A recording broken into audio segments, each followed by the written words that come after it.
anytime the president goes Who anywhere. made the decision that it shouldn't go to the president, that he should not go? Was it Dennis McDonough? Was it someone else? Like Jeff, you're making a worthy attempt to go down this You talked path. about transparency at that podium many, many times. This is a pretty basic. Yeah, Who decided it? It is. And it was a decision that was made here at the White House.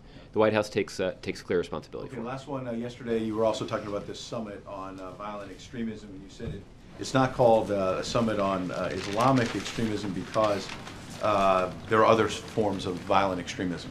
Can you detail 2 or 3 of those other examples of violent extremism that are non-Islamic so that the American people will know what they should be looking for? Yeah. Well, let me say a couple of things about that.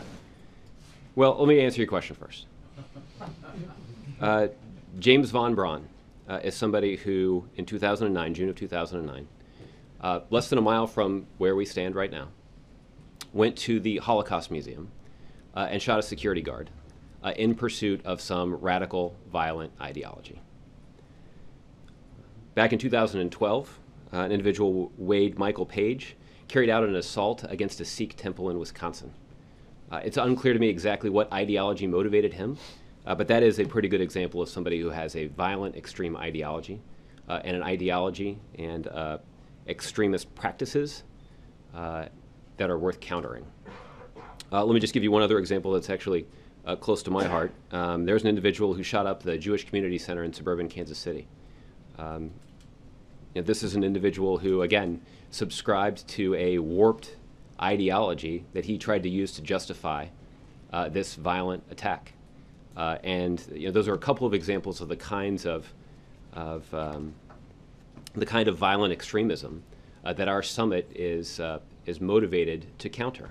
And what we hope to do is to work with state and local officials to talk about best practices, about some of the things that they can do in their community, to make sure that individuals like this don't succeed in carrying out these acts of violence in the name of a warped ideology. Now, let me say one other thing, which is also true, which is, as the President and national security officials have said countless times,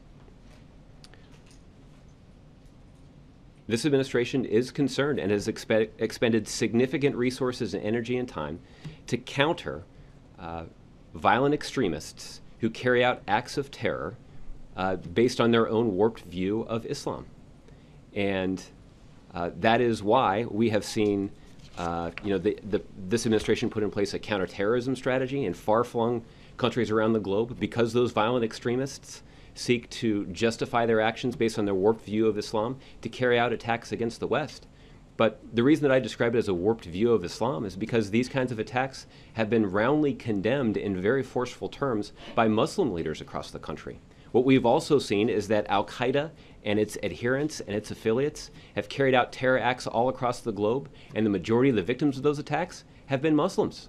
Just yesterday, the Secretary of State, John Kerry, traveled to Peshawar, Pakistan, where he visited a school where violent extremists gunned down, slaughtered innocent children who were at their school. The vast majority of those children, they were Muslim. And one last thing I'll say about this is that is why many of you asked very pointed questions when we talked about the President's effort to build an international coalition against ISIL, about what role Arab countries were going to play in that coalition. Right now, over the skies of Syria, there are military pilots representing Muslim-majority countries flying alongside American military pilots as they drop bombs on ISIL targets.